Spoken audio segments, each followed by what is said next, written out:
Namaskaram. Well, in New York and it's snowing heavily. They're expecting anywhere between a foot to 3 feet of snow today. It's been snowing for the last 3 hours or 4 hours now. Just finished the UN event. This was an event by the permanent mission of Indian embassy here at the United Nations. This was about water, sanitation and women, these three things they want to connect. Because tomorrow is a World Water Day and they're launching a 10-year or a decade of action for water conservation.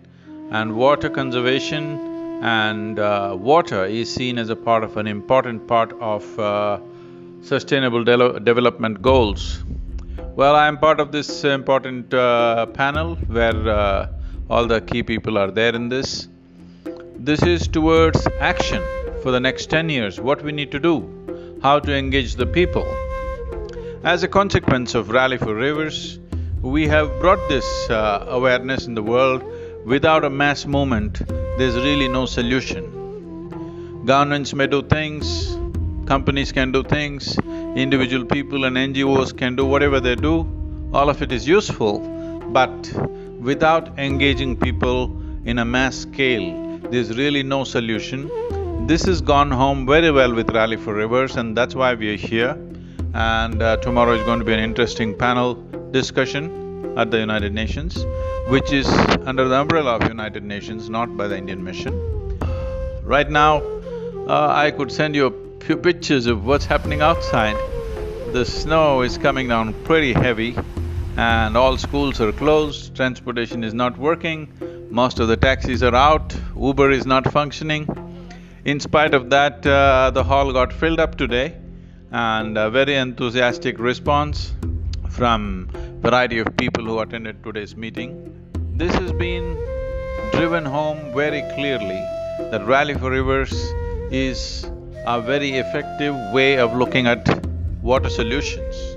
In the sense, even in today's meeting, I drove this home that if we want solutions for water, if we want water available to everybody, one of the most important things we need to understand is that there must be sufficient vegetation, there must be sufficient forests. If forest is not possible, at least tree cover. Without vegetation, there is no way tropical part of the world will have the needed water, because in the temperate part of the world, there is snowfall as it is happening right now in New York City, heavy snowfall. Similarly, everywhere else in the temperate nations or in the temperate lands of this world, snow sits on the ground for 2 to 3 months and slowly drips down and fills all the aquifers and everything. But in a tropical land like India, only 45 to 50 days of rain or precipitation happens. What falls down or what comes down in 45 days, we have to preserve and sustain for the next 365 days, the whole 365 days. So this can only happen if there is necessary vegetation and rich organic content in the soil. So this point has gone home very well and this has been taken note of in a big way. And right now in India, there are serious efforts after the Rally for Rivers. Many states are going on overdrive. Karnataka is going for 25 crores of trees, Maharashtra is going for over 50 crore trees, and Telangana is going for over 90 crore trees. Andhra Pradesh is talking about converting 50% of its agricultural land into horticulture, and UP, the Ganga basin, there are serious plans for plantation, of which we will be a part of. So all this happening, and thanks to all the people, the millions of people who participated in Rally for Rivers, especially for the little school children, with such enthusiasm they did all that they did for Rally for Rivers, and every volunteer and everybody else who participated, who made this happen. And today there is a movement in the world towards this. Everybody understands up to 33 degrees latitude, the most important thing that needs to happen is vegetation. Somehow there was a certain amount of misunderstanding or a lot of flack going around, but today it is very clear both in the Indian government and in many states of India and also in United Nations, in the world bodies. Well, tomorrow is going to be an interesting panel discussion. Tomorrow is a full day for me at United Nations. Every one of you who have participated in the Rally for Rivers, who have supported this in so many ways, with your physical presence or just in your hearts, in all the different ways that you have supported, I want you to know, in some way it is moving towards a solution. Solution is not close by.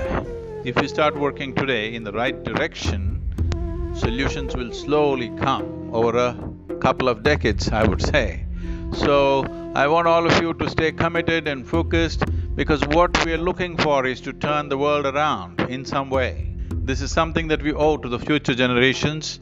This is not something that will happen over a weekend or even in a year or two.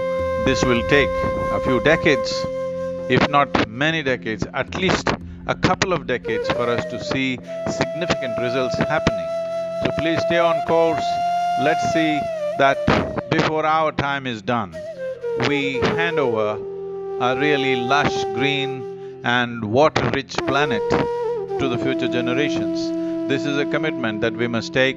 This is a commitment that we must fulfill for the generations to come, because this is something that we owe for life that's after us.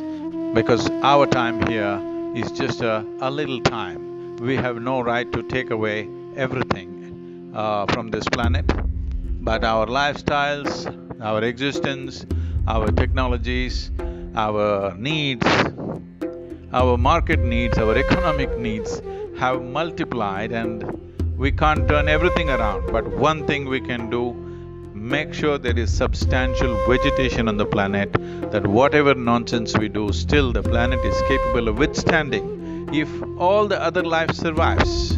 This must be understood, that every other life on this planet is eco-friendly except the human being. So the human footprint has become so much that all the other life, the life in terms of worms, insects, birds, animals, all of them are withdrawing in a big way. There is a sad picture going around. It's a tragic day that a species that has lasted for 1,000,000 years comes to an end simply because of us, of human beings like you and me. So, it is important that we create enough space for every other creature, because they are the true eco-warriors. The worms that you see, the insects that you see, the birds and animals that you see, and the trees that you see, these are the genuine eco-warriors. We just have to make space for them. So this is what we are trying to bring home if we create enough habitat by creating trees and moving our agriculture, at least in a significant part, from crop-based agriculture to tree-based agriculture. This is where the solutions are. First of all, to ensure that this boogie of ecology means it's against our economy. This has to go. This is the fundamental goal of Rally for Rivers, that ecology and economy can go hand in hand. It is just that we have to learn to do our economy in a gentler and more inclusive way that includes all life on this planet. So, be with me. Tomorrow is an important day for Rally for Rivers, because in the UN, many things are going to be taken note of, and the recommendations in the Rally for Rivers are very relevant for all tropical nations on the planet. So, UN is looking at it very keenly. Let us see where it goes. Thank you very much. Namaskaram. I wish you were here to see this fantastic snowfall that's happening in New York City today.